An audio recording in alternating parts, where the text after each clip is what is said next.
Hello, everybody. Welcome back. This is my third time trying to film this, which is how you know that I have a lot to say and I don't know how to say it. I don't know how to say it. It's okay. We're going to keep going because that's what this is about, is doing it without needing it to be perfect. Right. That's why. That's why I'm doing this. I'm going to get over that. There's been something plaguing me, okay, in the past 4 days since the last time I did this. And it is this challenge that a friend recently posed to me about my relationship to my art. Actually, let me back up a little bit. For some context, I moved to LA in 2020, which was almost, 6 years ago. July 2020, I moved here so that I could pursue acting after graduating with a degree in computer science. So obviously I was going through something, and I told myself, I'm just gonna go and try out acting in LA and just see what happens during the pandemic. Yeah, that was a really good idea. And worst comes to worst, I'm just gonna go back to doing what I was doing before. No, wrong. That was never gonna happen, because once I found out that I was an artist, there's no way you can unsee what you have seen. You know, you like peek behind the curtain and you're like, oh, for sure, there's a way better life that is way more aligned with who I am and what I value and what I want to do on a day-to-day basis that doesn't require me to set a job for 8 hours a day, 40 hours a week of my life. What am I gonna go back to doing software engineering? That was never gonna happen. But it was a mentality that allowed me to make the leap into pursuing something in the arts. So I moved to LA, and I am like waiting around for this acting class to open up because of the pandemic. And I'm doing that acting class. It's a 2-year acting program, and I take improv classes, and I get an agent, and I do headshots, and I set up this whole actor's life. And I'm so motivated. I'm so hungry. I'm so like in the pursuit of greatness. Call back to episode 2. And now my nervous system is tired of trying so hard and endgaming so hard. And I expressed all these concerns to a friend that I hadn't seen for 4 months since I was gone. And she told me that she was experiencing the exact same thing in the middle of last year. And she was about to quit. She was about to go and do her master's and just become a therapist and quit doing her art altogether. And that's low-key what I have been thinking about myself. But she said that she had a realization on the beach, as you do. She realized that she was expecting so much out of this thing that has already given her everything. And honestly, that was unfair. It was unfair to expect this one thing in her life to relieve her of all of her problems. She felt like the art that she loved so much was not loving her back, and she realized that, in fact, it was, but just not in the ways that she wanted it to. So, today we're talking about what it means to be in a long-term relationship to an art practice. First question that I asked myself: can you love something purely and unconditionally and expect something from it? Some would argue, yes, you can. Then there's reasonable expectations to be had, which very, very fair. If you're in a long-term relationship, you have standards for how somebody should treat you, how they should show up for you, blah, blah, blah. Very fair. However, in a relationship with an art practice, whether it's writing, drawing, dancing, acting, music, anything, if you go into that thing that you do with an expectation of what it is supposed to give you, that's the start of a bad relationship, my friend. That is not sustainable for long-term practice. And I would argue that if you were to go into a date with a new person and you expect them to be a certain way, you're not open to the possibilities of who they are and what could happen between you two, whether it be a friend or a romantic partner, or even, I'd say, your parents, which that will be a completely different episode. You're not open to the possibilities. There's no space for the relationship to actually form the way it's supposed to because you're so caught up with what you want it to be. Maybe somebody comes into your life because they're meant to teach you a lesson, or they're meant to be the friend that you go out dancing with and like shows you a new world in that way. Or maybe they're there to teach you about safety. Or maybe they're there to show you a mirror to a really ugly side of you. Like you don't know what this person is supposed to do for you.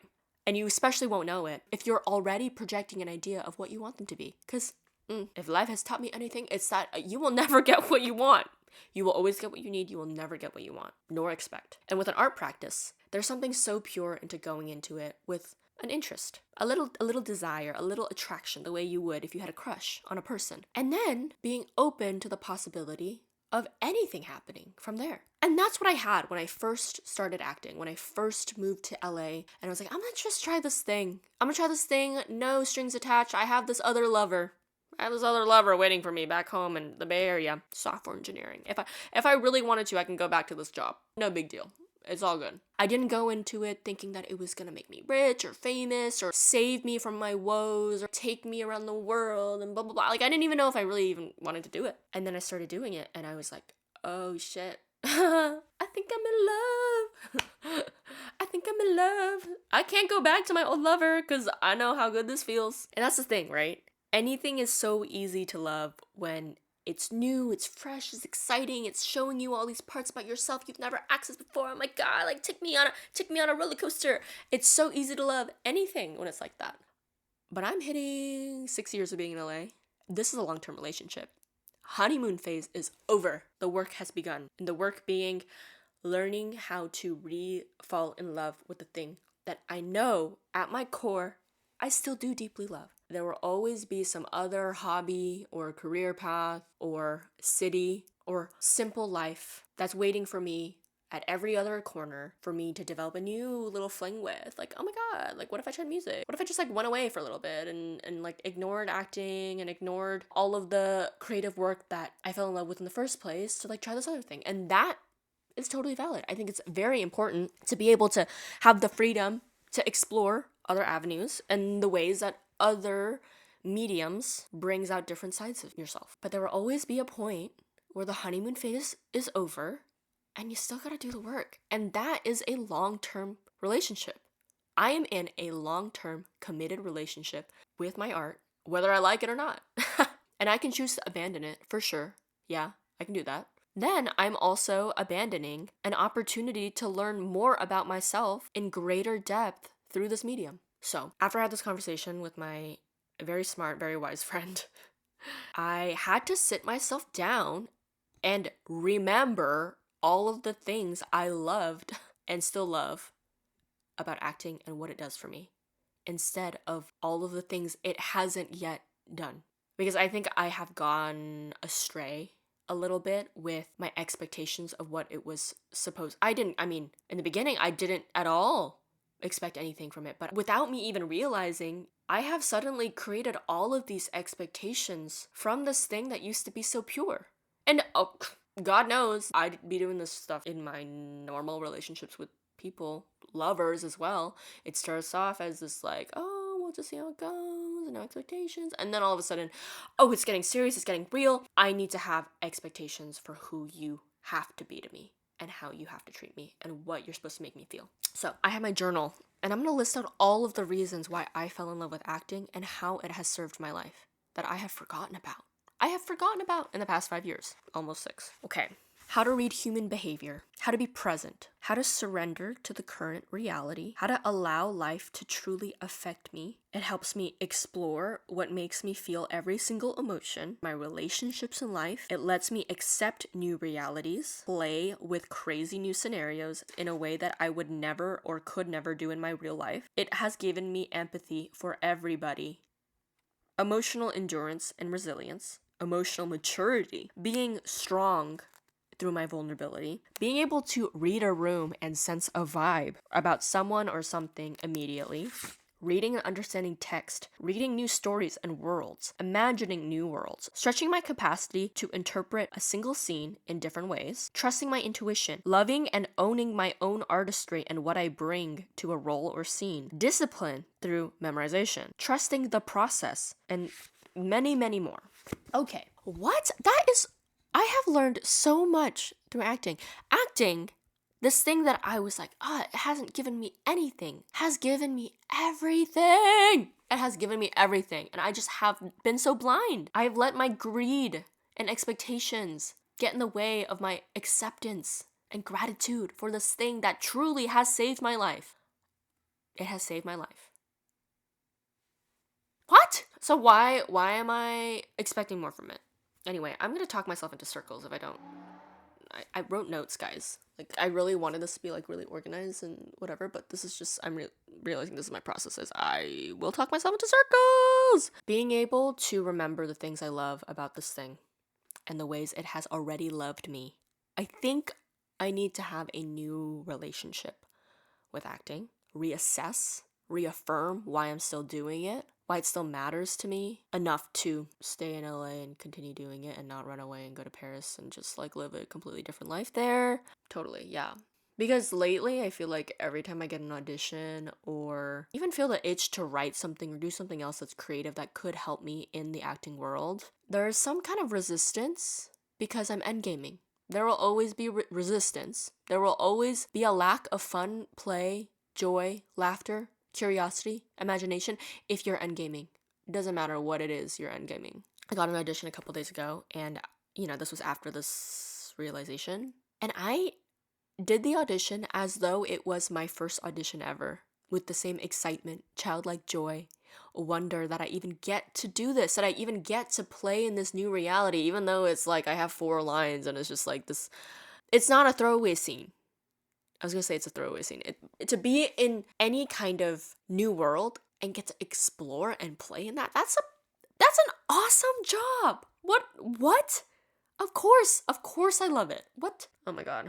I've realized that I need to start treating every time that I practice acting like a ritual. The same way you show up to a yoga, I mean, I do yoga. I don't know if you do yoga, but if you show up to a yoga class, they always have like a ritual. Like you start the class with an om, you set an intention, you do the practice, you have a theme, you honor the theme, and at the end, you give thanks. You give thanks to the teachers, the lineage, everybody who's come before you to create this sacred practice. It's a practice, a ritual, where you don't do it to end game to like get something out of it, but you do it because it in itself is so valuable. Anyway, maybe I'm being a little bit dramatic, but what else is there if we're not dramatizing our relationship to the most important things that shape who we are and what we do? This is dramatic. This is serious. I mean, it's playful, it's fun, it's whatever, but it's also this is life, man. So, yeah, relationships aren't passive, and I need to make a choice to redefine what that means now that I'm in a long-term relationship. This is kind of my baby. Like, she's my baby. Acting? That sounds crazy. Acting's my baby. No, but it's true. Like, acting is low-key my baby, and everything I do needs to be in honor of this relationship that I have. I need to start treating this girl, this baby girl of mine. I can't tell if it's like a girl, like a baby or like my baby. But anyway, I have to start treating her with the amount of kindness, care, and acceptance that I would if I unconditionally loved a lover. Also, practicing gratitude and being conscious in this relationship is only ever going to continue to open me up to others. Like there's really no distinction between a relationship with a thing and a relationship to a person or a place, ourselves. It's all connected, guys. Like I'm learning that now. It's all connected. Wow, I've been talking for a long time, it feels. Well, maybe not in this one, but I told you guys I tried to record this. This is my 3rd time. So I'm really tired. I need to shut the fuck up. I think you guys get it. What have you not been grateful for lately? What are you expecting from things that you have no right expecting anything from? And what would happen if you changed your attitude about the things that you feel like you're not getting enough from and recognize all the ways that you've already been fed? Those are my questions for you. Until next time, take care of yourself. Drink water. Oh my god, my head hurts. Don't talk for an hour without stopping because it will break your brain. Okay, bye.